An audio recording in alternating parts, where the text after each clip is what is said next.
Over this past weekend, we received official notice from Alaska Airlines themselves that their first premium travel credit card is launching in the summer of 2025. As well as with this news, they gave us some snippets of what this credit card could potentially look like, especially some of the multipliers that are going to be on this credit card.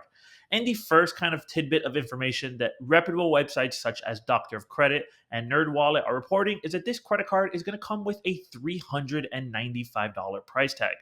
While Alaska did not include this information on their website, this sounds about on par with what a premium travel credit card usually comes with. Aside from its annual fee, Alaska is currently offering two mini bonuses if you choose to pre order this premium credit card that releases later in the year 2025. The first little mini bonus is going to be 500 Alaska miles when you pre order this credit card. And the second bonus is going to be for 5,000 Alaska miles when you are eventually approved for the Alaska Premium Credit Card later in the year 2025.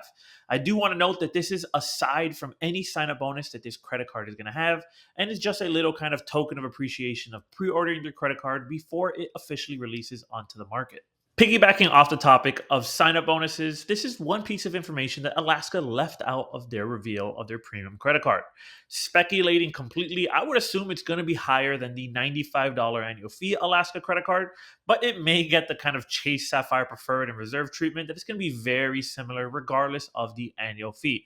But in my guess, I'm going to say it's going to have probably close to or higher than a six figure of Alaska miles when you hit the minimum area of spend. But until we get that official notice, guys, there is no way we're going to know. Now, focusing on the specifics that we know about this credit card, Alaska gave us quite a few good pieces of information on the multipliers as well as the benefits in the airline that we are going to get. Some of them are very specific and some of them are more on the vague side that we'll cover a little bit later in the video. But starting about what we do know for a fact is the multipliers on this credit card. And the first multiplier that we're going to talk about is dining. This credit card is going to get you 3x back on dining in Alaska Airline miles. This is pretty customary, guys, for pretty much 99% of credit cards on the market. Almost every single Chase credit card, the Capital One Saver, and the list can go on forever, has a 3x back on miles. The only difference is that this is going to be in Alaska miles. And as we know, the only way to achieve Alaska miles on dining is either through the Built MasterCard or transferring your American Express points into Hawaiian and then into Alaska. So if you're an Alaska loyalist, this is good news. But the multiplier I want to focus some more time on, which a lot of people on the internet are going kind of crazy for, is that this credit card is going to get you 3x back on foreign purchases.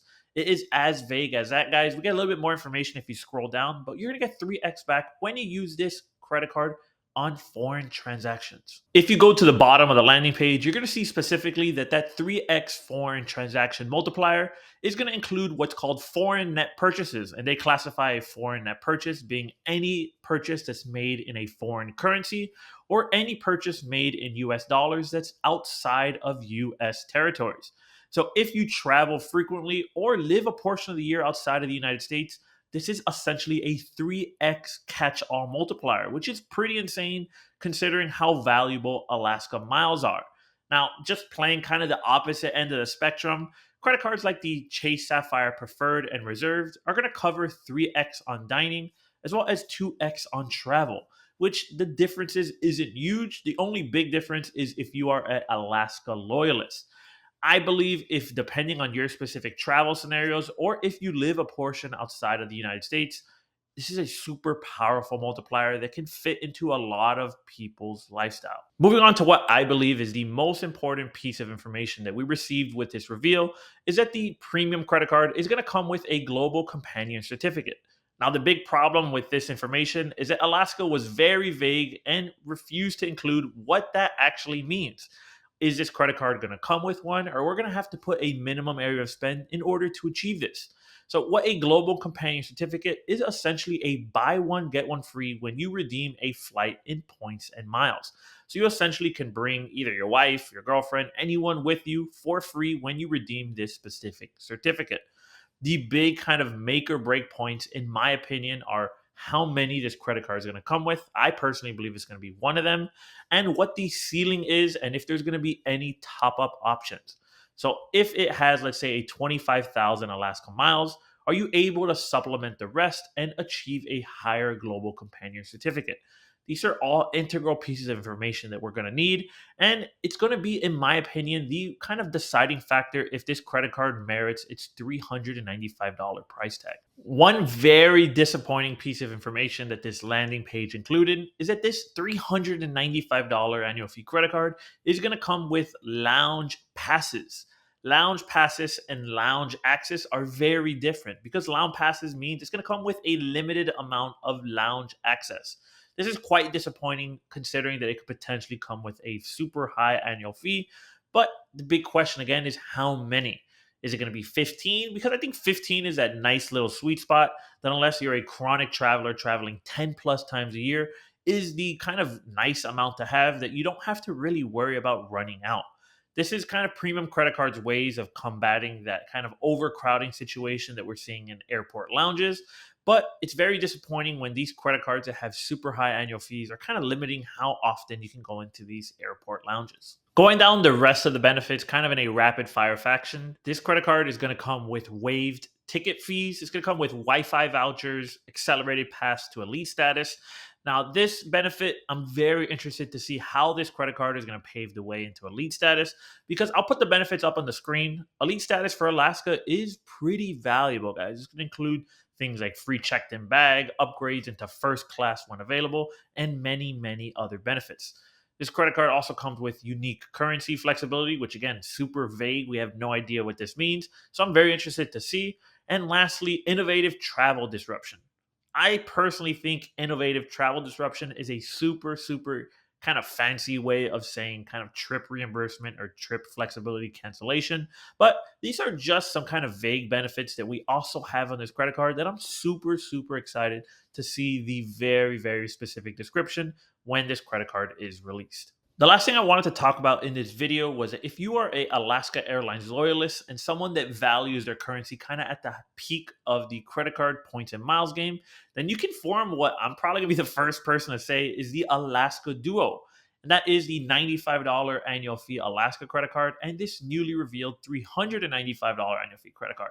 And that is because there is zero overlap between these two credit cards. By no means, guys, am I saying that this is the best setup and it's going to get the highest multiplier. But if you are a loyalist with these two Alaska credit cards, you're going to be able to cover all the areas of spend that I'm going to list now. You're going to get 2x back on gas and EV charging, 2x back on transit services, 2x back on cable and streaming, 3x back on dining, as well as 3x back on foreign purchases. Both of these credit cards have zero overlap, so you're going to get kind of a wide blanket of coverage on a lot of areas of lifestyle spend. Again, this is primarily if you are an Alaska loyalist, but it's just something cool to see that there is no overlap between the two credit cards, so you can essentially cover a large area of spend and solely achieve Alaska miles. Well, guys, that concludes the information that we have at our disposal for this new $395 annual fee credit card, as well as some speculation mixed in there on what I potentially believe some of these benefits might look like. The kind of future outlook for the Alaska ecosystem is on the uprise, guys. As we've seen, they recently acquired Hawaiian Airlines for over $1 billion, which kind of unlocked further potential for our American Express points in the points and miles game. And now they are officially revealing their first $395 premium travel credit card. These are all great signs for an ever expanding credit card and kind of ecosystem in the points and miles game. But guys, if you enjoyed that content, feel free to smash that subscribe button because I release credit card content regularly here on YouTube. And if you want some more Alaska Airlines ecosystem videos, I got one right here for you.